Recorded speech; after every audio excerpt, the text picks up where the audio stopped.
class Kosher Kitchen, and this session, all of them that we're going to learn today, BeEzrat HaShem, should be also dedicated to Rifai Shloma, our dear Rabbi Yaron Ruven Shlita. His name is Yaron Ben Doris.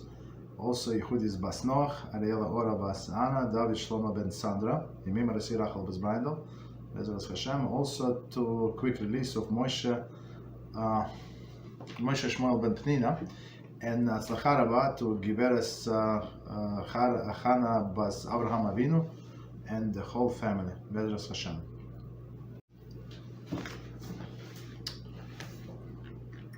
So we continue today with our class Kosher Kitchen, and we're on last chapter of this book. It's chapter 19, and our topic is Kosher Kitchen utensil by utensil, which is amazing job of this great author Binyamin Forst, right? That Shlita, that he put, after explaining all of these things in different chapters, now he put everything like in short summary, which is I think it's amazing.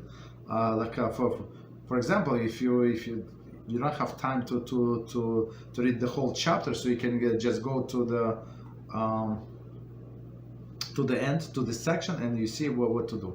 Okay, bottom line. Of course, if you need details, if you need one opinion, second opinion, and other circumstances, you can have to look in the text itself. But for summary, for sure, you can look here. So next topic. Oh, we actually discussed it. Was a question in the class. Let's see. Drinking glasses. The authorities who maintain the glass does not absorb taste of food. In their opinion, one may use the same drinking glasses for meat at daily meals. In previous times when glasses were costly, this was accepted custom. Indeed, some retain this custom today. However, it is advisable that one purchase separate drinking glasses for each type. Drinking glass required tevilah with bracha. Okay. Actually, you see, it was like a test for us, so we passed the test. That's exactly what we said. But quickly to remind, there are three major opinions. One opinion that glass does not absorb taste at all. Second opinion, and Sephardim actually follow this custom. So even though they buy something, for example, use utensil from a non-Jew, they don't have to kosher it, right? They just wash it, put it in a mikveh, and that's it. Right, but second opinion that Ashkenazim hold by is actually that glass does absorb taste, and but it can give it out. So meaning it's possible to kosher it, right? To kosher it, and Torah opinion said you cannot kosher. So that opinion stricter we use only for Pesach with chomets, but otherwise. We rely, Ashkenazim rely on the second opinion, but in case of the need, so and after the fact, we can rely even on first opinion. So meaning what? So since first opinion says that glass does not absorb, so technically you can use even for hot liquids. Okay, we don't recommend this, but then you have to be careful how you wash it, this and that. Okay, not recommended. But even technically, if somebody wants to use this drinking glass for cold liquids, right, non-dairy or non-meat, right? You have drinking glass and you drink water, right? You drink orange juice. Orange juice you can drink with in a meat meal, and you can drink with your cheese omelet, for example. There is no problem, right? But still, everybody understands there is a residue on the glass. And how, where are you going to wash it, stuff like that, and okay. But so he said technically. So if you want to have one drinking glass for both meat and milk, there is no problem. But meaning follow this lenient opinion. But why should we today follow this opinion? I mean, if you go even to discount store, dollar store, right, discount store, you can still find the glass $1 something, $1.19 for a glass. Not nice looking, I think, right? So you want to buy more expensive, but technically what I'm trying to say, it's not end of the world. It's not going to break anybody's budget to buy a second set of glasses, drinking glasses. Okay. So right, so that's our custom to have separate. Right.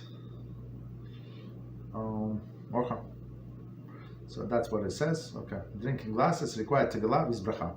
Okay, so when you buy a new one, and just to remind you, that's quickly, we said it long time ago, but if these glasses were used only with cold, guaranteed, like for sure you know, it's only with cold, like, I don't know, what is it called, like champagne glasses, right, tall glass, or some other, like, they call martini glasses, I don't know what, some of the, like forms, shapes, they would not use with hot, for sure.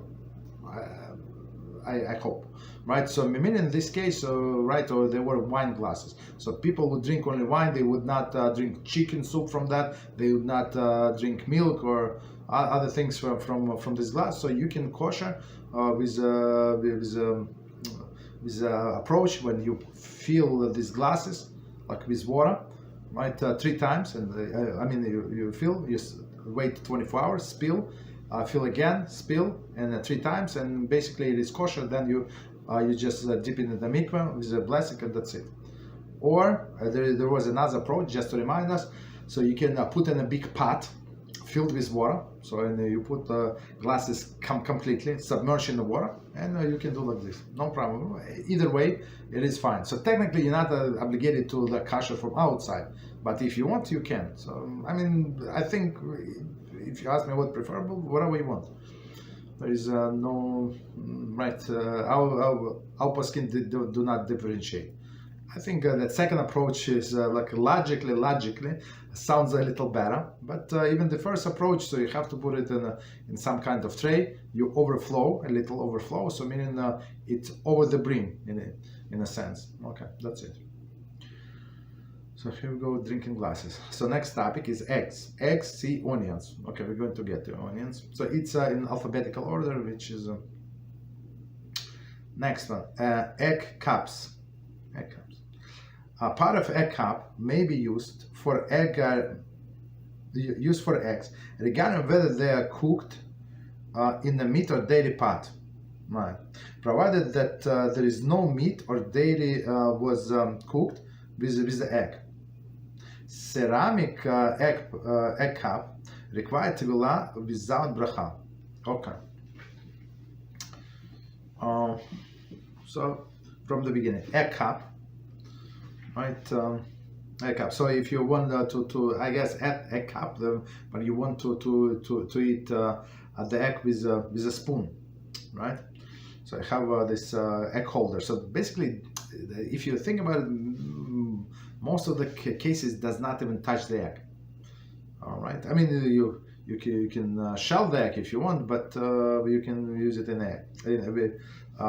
a shell. Okay. So meaning, so he's saying even if you cook in a meat pot or a dairy pot, no problem. So you can use it. You can use with the egg cup. Right, so no problem. So I think, like in my mind, like we have this tradition in our family to use for only part of dishes, like pots. Why would you do like in a meat pot and then dairy pot? In my mind, why would you do this? Just buy 1 or 2, maybe even smaller, the pot, and all of the pot food. Prepare in the pot, and that's it. So you can, you don't have to think twice. You can use this food.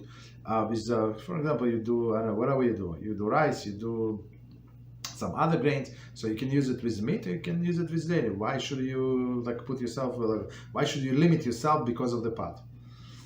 Especially if it was ben yama. Okay, right, so he said is ceramic egg cup requires tevilah without bracha. So for ceramic we don't say bracha. Right, so that's why if you have several utensils, you start with something that for sure requires bracha, for example, glass, right? And then you tevel everything else. So only first utensil must for sure need bracha, and all the others is just follow like the same procedure. Next one is egg slicer. One may use a part of egg slicer to slice egg for both meat and dairy meal. Even the egg was boiled in a meat and dairy pot. The egg slicer required tevilah with a bracha. Okay, so egg slicer is like this thing, right, with the strings, right, attached, and then you push, and it slices perfectly on small pieces, which is good, right? So since it touches the actual food, right, then you need to towel it with a blessing. And very interesting, he said even people cook these eggs in a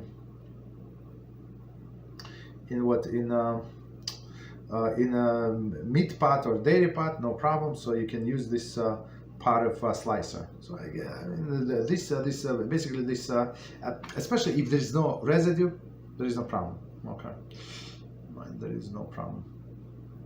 And in most of the cases, plus, I mean, it's not necessary, but just to develop this idea, in most of the cases where when you go to slice the eggs, they're going to be cold. Okay. In addition, slicer. Okay, so now we're going all the way back. I don't know, a few first paragraphs. Right, fish. Right, we discuss a lot about fish because, right, so not everybody have access to the kosher fish, right?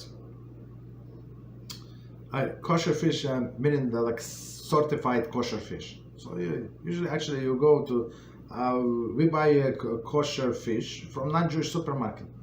Right, like you have to go to, like, if it's closer to you and good prices. Why should you like go anywhere? So anywhere it's packaged, there is no problem. I mean frozen. I'm talking about frozen. With a fresh one, there is could be an issue. Okay, so let's see, fish.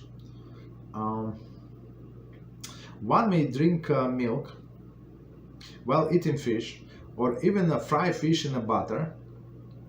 However, there is a view that one should not cook fish with milk. Although most authorities reject this view, many have a custom to refrain from eating fish with dairy. One may not eat fish with meat or grill fish on a meat grill. Right, we spoke about it. In addition, one should eat food. One should eat food and drink a liquid between eating fish and meat. Right, or the reverse. We're going to it's for us is direction for tomorrow. Right, about the same time. However, fish may be cooked and clean in a clean meat pot. Many have a custom of setting aside separate fish pot in order to avoid using the same pot for fermented fish. See chapter 16, section B. Chapter 16. I think it was okay. So we're not going to check. Like let's try just to summarize. Okay, so from the beginning, and we're going to summarize. So one may drink milk and eat fish, or even fry fish in a butter. So that's all Ashkenazim, I think, all of them. I have not heard the exception. Go by this opinion, right? So meaning fish and milk, there is no problem. I heard from our non-Jewish friends that their customs, like in some countries, they don't do it, right? They don't drink milk with separate fruits. I mean, you understand, it can create the whole revolution in your stomach.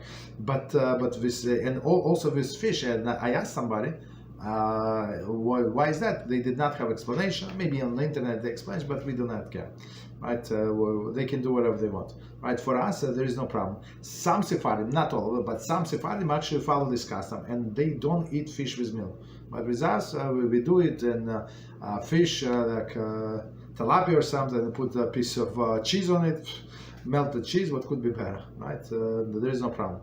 Or American Jewish food, or Jewish American food is bagel, cream cheese, and lox, right? So dairy and fish for sure. So if you don't eat this food, maybe you're not Jewish, they say. Right. All right. So okay. So but again, some Sephardim do, and I think Rabbi was he said it's nonsense. I think even he said. Might continue, but like as we said before, like as he said before, they said Rabbi Binyamin enforced. He said, follow what your mother taught you, So right, there's this, if people avoid it for whatever reason, your grandmother, grandmother, father, grandfather, for many generations, just follow this tradition. Okay, no problem. But if you want to like nullify it, there is also no problem.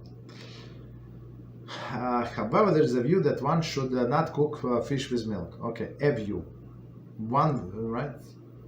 A view. So meaning there is one authority. Okay, that does not mean anything. Like if it's somebody is big, if Rambam said it, or some people take it lightly, even Shulchan Aruch, Rav Yosef Karo that was studying with the angel, he said, no, right.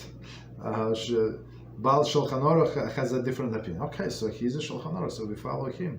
Unless Rema says something different. Right? That's a different story. Okay. So again, follow your custom. But Ashkenazi custom, we eat fish with dairy.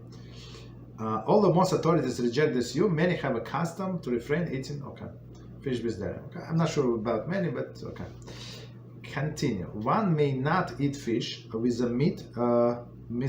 So that's everybody go by this thing. So it's actually even in Kitzur Shulchan Aruch.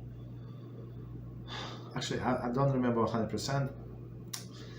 I don't know. I don't want to say, but it's for sure we've learned it in a section of dangerous food. So even though it's kosher, everything is kosher. So it's not 100% outright forbidden, but it is dangerous, right? So it is forbidden maybe because it can put somebody in a state of danger, right? So meaning eating fish and meat from the same plate. So what do we do? So that's why I said apply to us tomorrow. Tomorrow is Friday, BeEzrat HaShem. So we eat first, we eat salads, whatever we ate, with the fish. So first table is a fish table. So we finish. You clean up the table, meaning you take out all of the plates, take out all of the platters with the fish, so nothing is left of fish.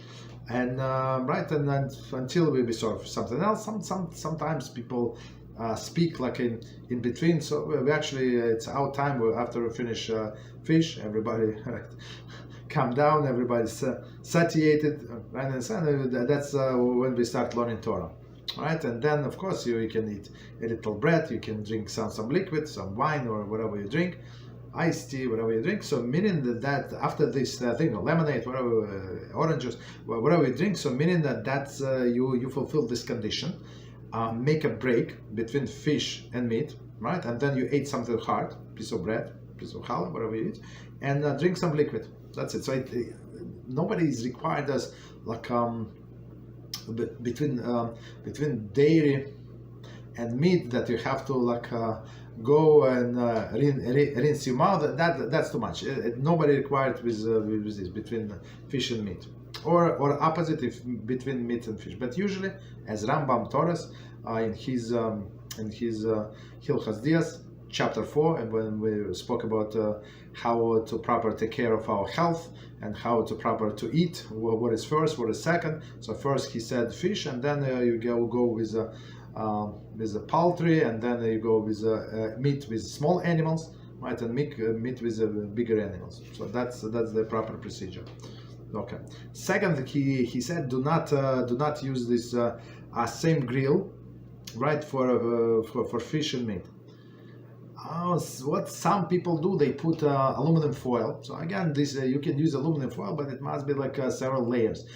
Even if it's like there is what is it called, like heavy duty. Even heavy duty, because it's I understand it's heavy duty, but it's a lot of heat. So maybe several layers. So maybe then you could do it. But even that, it's not recommended. So don't close the hood. So only if it's open, right, and it's covered, no problem. Okay. Right.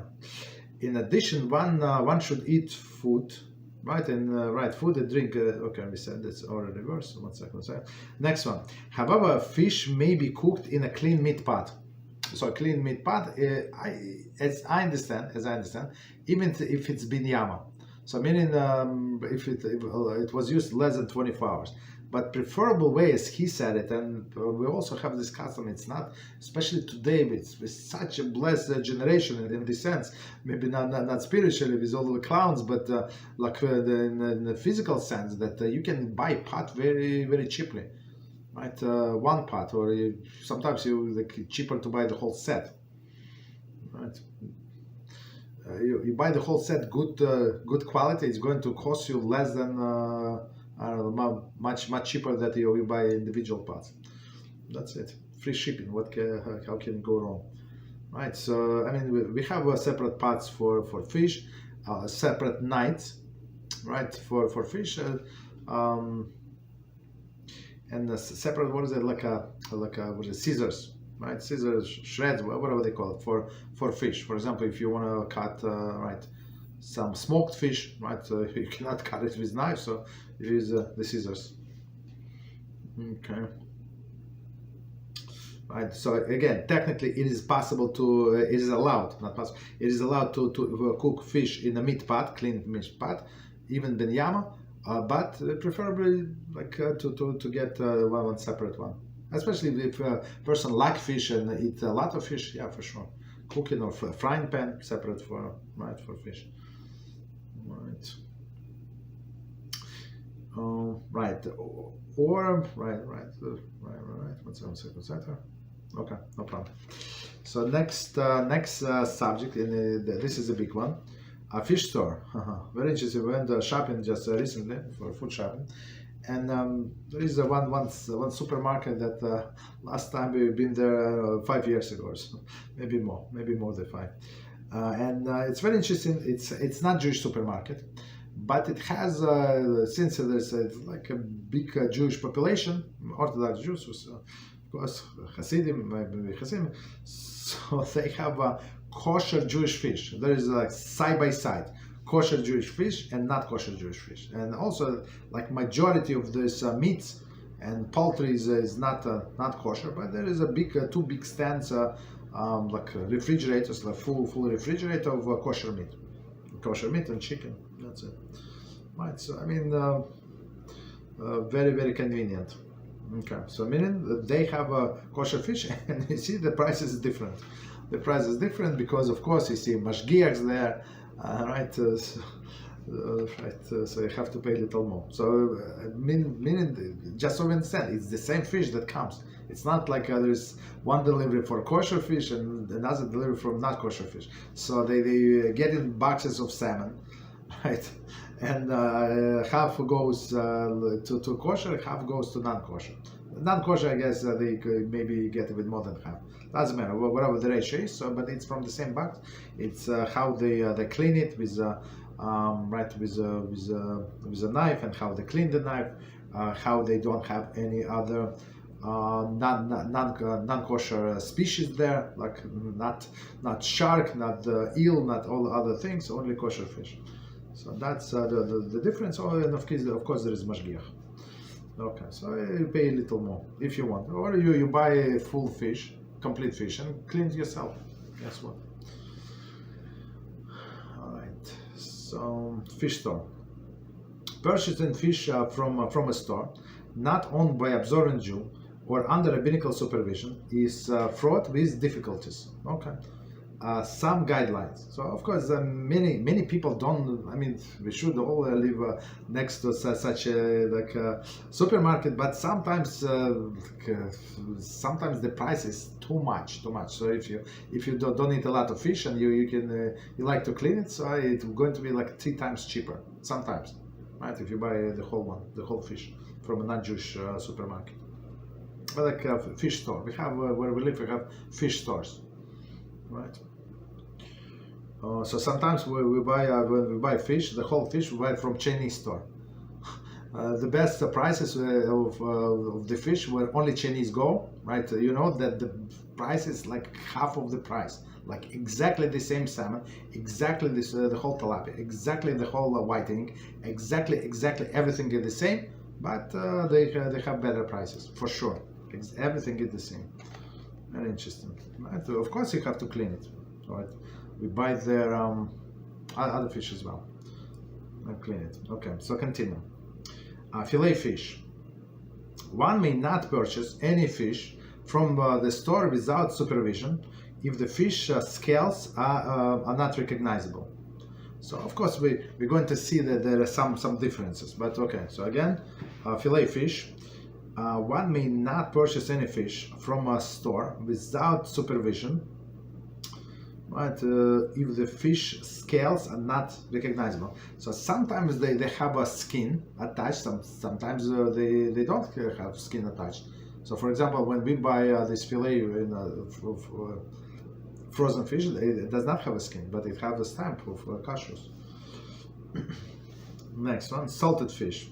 One may not purchase pickled or salted fish without proper rabbinical supervision, even if the fins and scale are recognizable. One may not purchase loose pickled or salted fish produced under rabbinical supervision if it is being sold in an unsupervised store. Right. One may not rely upon not observing the proprietor's claim that fish is produced under supervision. Right. Furthermore, one may be concerned that he may have cut the fish with a non-kosher knife. Okay, so let's try to understand, and actually it's for us, I'm going to explain, it's very, very practical. So salted fish, again. One may not purchase pickled or salted fish without proper rabbinical supervision.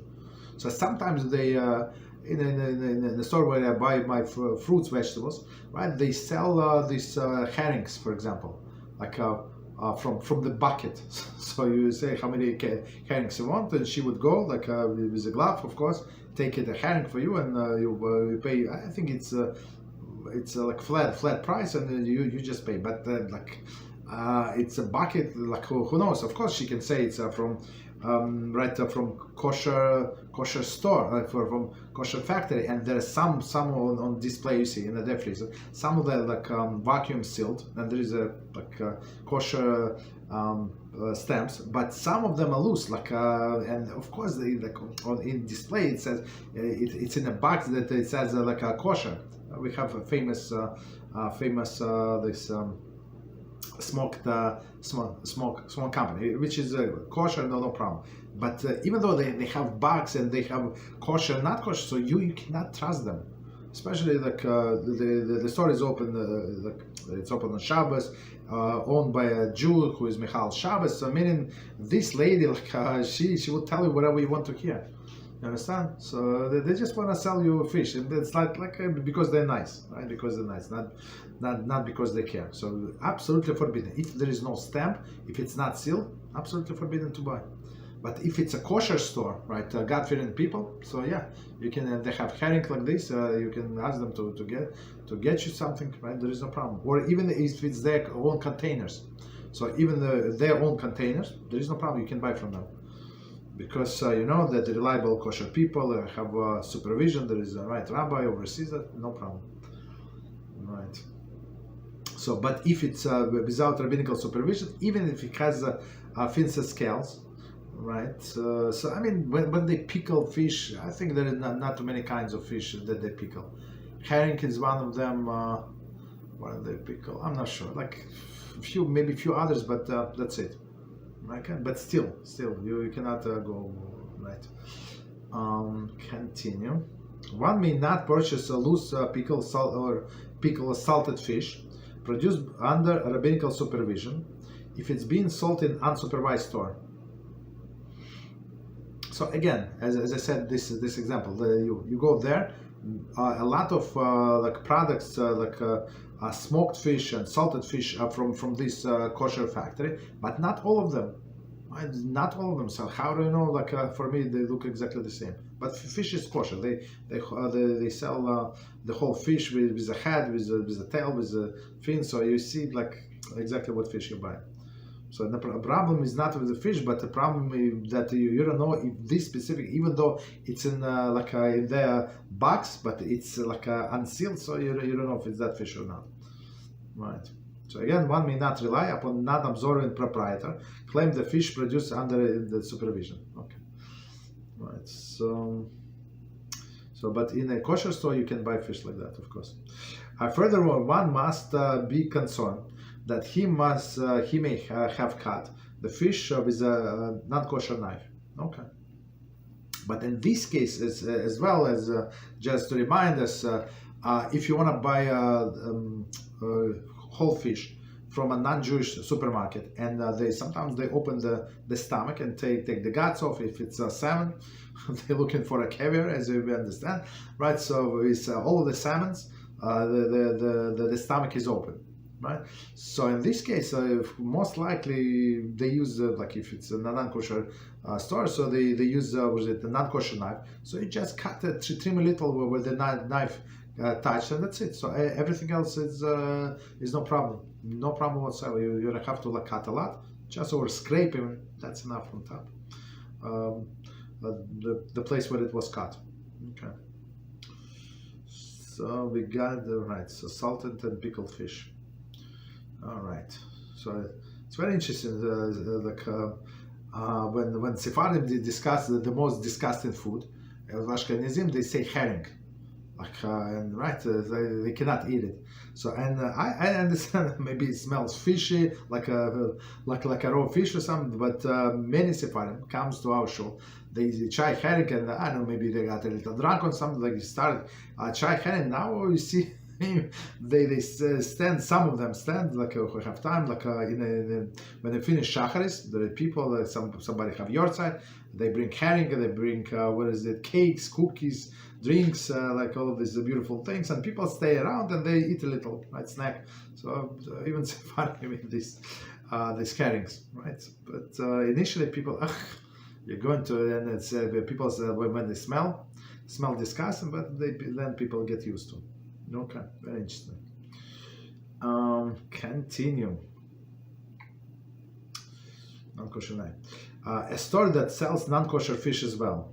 One may not purchase cut fish from a store that sells non-kosher fish, even though the fins and scales of the kosher fish are recognizable. The knife used to cut kosher fish may have residue from non-kosher fish. The proprietor cannot believe that the knife is used exclusively for a kosher fish. If the fins and scales of the fish are not recognizable, one must suspect that the fish pieces may be from non-kosher fish. Any assurance by the proprietor to the contrary may have has no halachic validity. One who has no alternative to purchase cut fish from a non-kosher store should purchase the whole fish only. Have the fish cut in his presence, or purchase only pieces that have recognizable scales. If the fish was cut in a store, and the pieces should be thoroughly washed, right, and cut the surface lightly, and cut surfaces lightly scraped with a knife edge. Okay, so let's try to understand what it says here. So now, as you just saw, there is some leniency. So in case of the need, but okay, let us not be in the case of the need, right? So again, you just buy frozen fish, right? Buy frozen salmon with kosher supervision. I mean, like it's already cut in a portion, like a clean. Like, of course, the fresh fish is better, but why should you put yourself in a position after the fact if you if you can go like lechatchila with a good fish, with a 100% kosher according to all of the opinions? You don't have to doubt. Okay, so again, the store that sell non-kosher fish as well kosher fish. Right, so even like when you go to the store, you see salmon. So salmon has a special texture that you cannot mix up for anything else. I mean, there are other fish that similar, maybe like from salmon family. So, but for sure it is kosher basically. Okay, so right, so even though you see the scales, right, you see the fins, we try not to buy. Usually, actually, they cut off the fins, so it looks better. Okay, so from the beginning, and we're going to explain. One may not purchase the cut fish from the store that sells non-kosher fish. So I mean, they're not going to keep 7 knives for you, right? They're going to cut everything with their favorite knife, and that's it. They're going to cut and clean exactly the same, right? Right. Even though the fins and scale of the kosher fish, kosher fish recognizable. So if you see its fins, its scales, it's a kosher fish. But because of the knife, we should not buy it. Okay. The knife used to cut the kosher fish may have residue from non-kosher fish. So the guy is just doing his job. It's not like in his mind it's dory. The knife is not dory.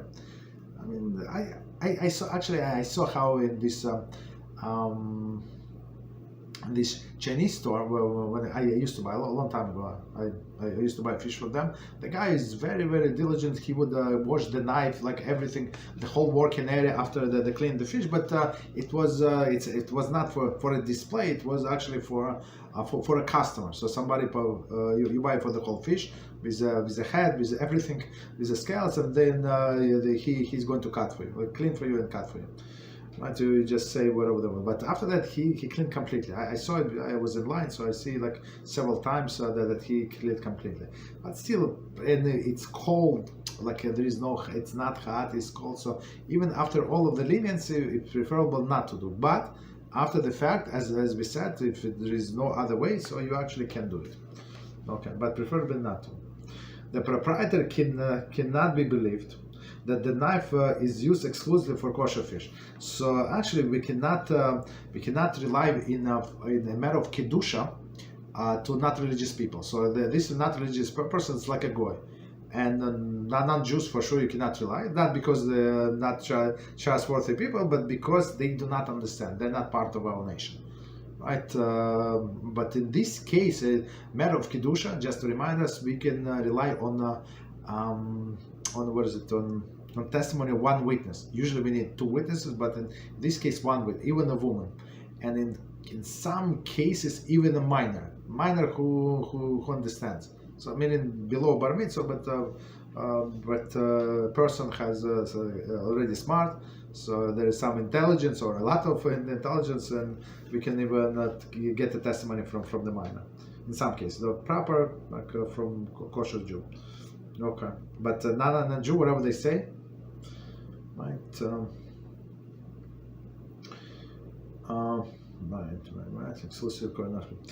If the fins and scales of the fish are not recognizable, one must suspect that fish pieces may be from another from a non-kosher fish. With the salmon, again, I don't think there is another fish next to the salmon, but other fish, yes. Could be same looking, right? Same look, but different fish. Any assurance that a proprietor, by the proprietor, to the country has no halachic validity. So whatever the people do not absorb, or a person is not Jewish, whatever they say, it's irrelevant. These people know. They saw me one time that I bought packaged fish, and they say, "Oh, it's kosher." Yeah, I said, "You see, it's company." I say, "It's kosher." You see, show them. Oh, I say, "Yeah." And next time they tried to sell me something else, but it was not packaged. I say, "Yeah, but you said it's kosher." I said, "It's kosher," but it's from. I opened it this morning. Okay, this lady, yeah, I mean she's nice. She's trying to sell, right. It's very fresh. We just received it this morning. Why don't you take? I said no, it's not. Right, I don't remember what I said, but very careful, right? That it's maybe next time, basically, right? So whatever they say, we cannot trust them. Okay, one may not alternate. Well, I'm sorry. One who has no alternative to purchase catfish, for example, need for whatever reason, from a non-kosher store, should purchase whole fish only. Okay, whole fish only. Okay, as we said. So if you can clean it, so if somebody like fish, no problem. Just go online on Amazon and see enter there fish scaler. Very I don't know, very cheap. There's very moving heads, plastic heads, few minutes, and the whole fish is clean. Very interesting. And almost messless. I mean, of course, there is going to be some mess, but not so much. So you can scale yourself, no problem. Or just buy from them. Right. So somebody who does not have any other choice, so buy the whole fish. Have the fish cut in your presence. Of course, I mean, we have to understand, the person is going to cut in our presence, but the knife is the problematic, right?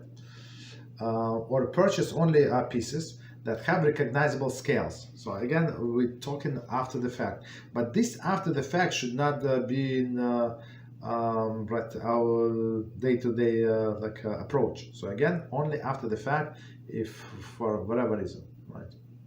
If the fish was cut in a store, the cut pieces should be thoroughly washed, right? Because it was